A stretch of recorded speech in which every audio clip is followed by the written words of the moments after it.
شکر یہ بڑی پیاری بات آپ نے کی، بلکہ بزرگوں کے اقوال ہیں کہ مومن کا حال کتنا پیارا ہے کہ وہ تکلیف میں ہوتا ہے تو شکر کرتا ہے اور نعمت مل جاتی ہے، تکلیف میں ہوتا ہے تو صبر کرتا ہے، نعمت ملتی ہے تو شکر کرتا ہے۔ دونوں حال میں اس کا فائدہ ہی ہے، لیکن یہاں الٹا حال ہے، تکلیف ہے تو ناشکری ہے، بے صبری ہے، اور نعمت آ گئی تو اس کا بھی جناب غلط استعمال ہے۔ مجھے ایک چھوٹا سا واقعہ ناظرین آپ کو سنانا ہے، اور یہ بڑا ریلیونٹ ہے اس ٹاپک سے متعلق، کہ یہ حدیث پاک میں ہے۔ نبی پاک علیہ السلام نے صحابہ کرام کو یہ واقعہ سنایا، اور یہ بہت اہم بات ہے جو آج بہت زیادہ پائی جاتی ہے۔ کہ واقعہ کچھ یوں تھا کہ نبی پاک علیہ السلام نے فرمایا، جس کا مضمون ہے کہ اللہ پاک نے 3 لوگوں کی آزمائش کی، اور وہ 3 لوگ الگ الگ پریشانی میں مبتلا تھے۔ ایک اندھا تھا، ایک گنجا تھا جس کے بال ہی نہیں آتے تھے، اور ایک برس کا مریض تھا جس کے جسم پر داغ تھے۔ فرشتہ برس والے کے پاس گیا اور جا کر کہا کہ تمہیں کیا چاہیے؟ وہ کہتا ہے بس اللہ کرے میری یہ بیماری دور ہو جائے۔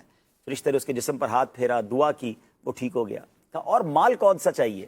کہتا مجھے جو ہے وہ اونٹنی بڑی پسند ہے، اونٹ بڑے پسند ہے۔ تو ایک گابن اونٹنی یعنی بچے والی اونٹنی فرشتے نے اس مریض کو دے دی۔ اگلے بندے کے پاس گیا جس کے بال ہی نہیں اگتے تھے، اس کو پوچھا تمہیں کیا چاہیے؟ جیسے اسد بھائی نے کہا اس کے لیے سب سے بڑی چیز یہی تھی، کہتا بس میرے بال آ جائیں۔ تو فرشتے نے دعا کی، سر پر ہاتھ پھیرا، وہ بال والا ہو گیا۔ فرمایا اور کیا چاہیے؟ مال کون سا چاہیے؟ کہتا مجھے بکریاں بڑی پسند ہیں۔ تو اس کو کچھ بکریاں، بچہ دینے والی بکریاں دے دی اسے، دعا دی اور آگے چلا گیا۔ اندھے کے پاس پہنچا، تمہیں کیا چاہیے؟ کہتا بس مجھے آنکھیں چاہیے اور کچھ نہیں چاہیے۔ اس کی دعا کی تو اس کی آنکھیں آ گئیں۔ مال کون سا پسند ہے؟ کہا مجھے گائے بڑی پسند ہے۔ اس کو گابن بچہ دینے والی گائے دی، دعا دی اور چلا گیا۔ اللہ کی شان دیکھیں کہ ان تینوں بندوں کے ساتھ ان کا مال بڑھتا گیا، اس کے اونٹ کی وادیاں بھر گئیں، اس کی بکریاں ہی بکریاں ہو گئیں، اس کے پاس گایوں کے ریوڑ ہو گئے۔ نعمت تو مل گئی نا، اب آزمائش دیکھیں۔ وہ فرشتہ پھر اس برس والے مریض کے پاس پہنچا اور کہتا ہے، اچھا وہ خود بھی برس کے مریض میں مبتلا بن کر پہنچا۔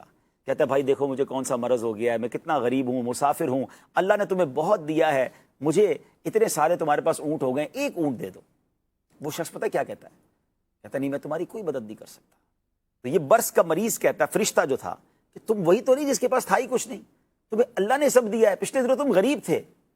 کہتے ہیں نہیں یہ سب میرے آباء و اجداد کا ہے، میں تو خاندانی رئیس ہوں۔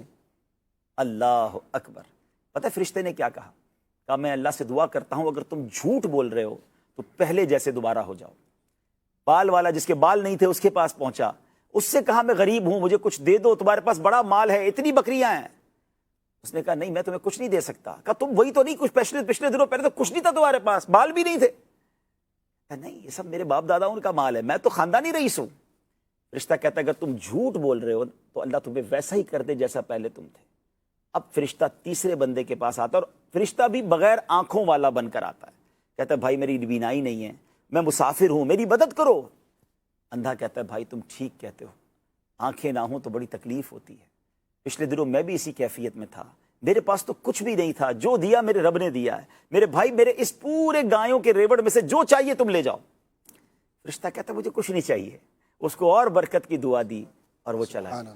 لیکن یہ واقعہ نبی پاک علیہ السلام نے صحابہ کرام کو سنایا، اور ہمیں اس سے سیکھنا ہے کہ آپ اور میں سوچیں کہ جب ہمارے پاس کچھ نہیں تھا ہم دعا کرتے تھے یا اللہ بس وہ مل جائے، بس اور کچھ نہیں چاہیے، وہ مل بھی چکا ہے مجھے اور آپ کو، مگر پھر کچھ اور چاہیے۔ جو ملا اس کا شکر کہاں ہے؟ اس کی فرما برداری کہاں ہے؟ یقین جانیے یہ نعمتیں ملیں تو بندہ کامیاب وہ ہے جو اس آزمائش میں کامیاب ہو، شکر گزار بنے، اور پھر اللہ اور دیتا ہے۔ قرآن میں رب نے ارشاد فرمایا نا لئن شکرتم لازیدنکم، تم میرا شکر ادا کرو میں تمہیں اور عطا کروں گا۔ مگر آج مسئلہ یہی ہے کہ بس نعمت ملتی ہے اور بندہ اوقات بھول جاتا ہے۔ وہ نابینا اوقات نہیں بھولا، اس نے کہا میں اندھا ہی تھا، میرے پاس تو تھا ہی کچھ نہیں، سب میرے رب نے دیا ہے۔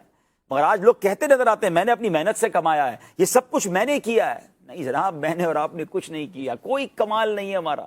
ہمیں جو دیا ہے ہمارے رب نے دیا ہے، ہماری اوقات سے زیادہ دیا ہے۔ پلیز اپنی عادت بناؤ جب وہ عطائیں بڑھائے تو ہم سجدے بڑھائیں، ہم شکر بڑھائیں۔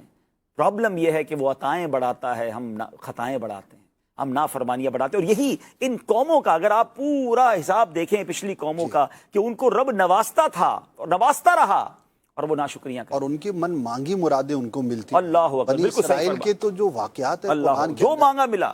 یا بنی اسرائیل اذکروا نعمتی التی انعمت علیکم، اللہ پاک نے تو نعمتوں کا تذکرہ فرمایا، فضیلت عطا کی دیگر قوموں پر اس زمانے کی، اور بار بار نعمتیں۔ اچھا یہ بڑا ایک تسلسل کے ساتھ ہے، اور اگر اس کو جیسے یہ سلسلہ بھی کوئی تسلسل سے دیکھے یا قرآن کے اندر جو واقعات ہیں، تو بڑی کامن چیزیں ہیں کہ اللہ پاک ان کو عطا فرماتا، پھر نافرمانی کرتے، پھر اس وقت کے نبی کے پاس جاتے، وہ توبہ بعض اوقات کرتے، دوبارہ نعمت ملتی، دوبارہ نافرمان ہوتے. پھر وہ